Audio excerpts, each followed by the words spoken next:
Alright, boys and girls, for today's word study, we are going to go to ClassLink and click on the BrainPop NES, right here, the one that says NES. And once you get there, you are going to search for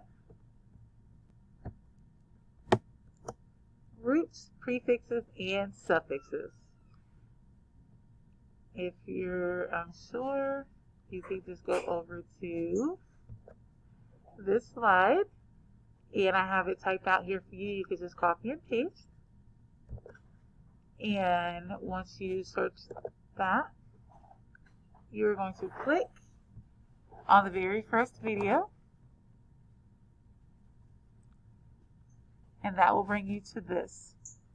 So from here, we are going to first watch the video because of course we have to get the lesson. Then you will be able to do anything that is over on any of these tiles. After you have done about 10-15 minutes of just playing around on these things, we are going to go back to the word study Google Classroom slides.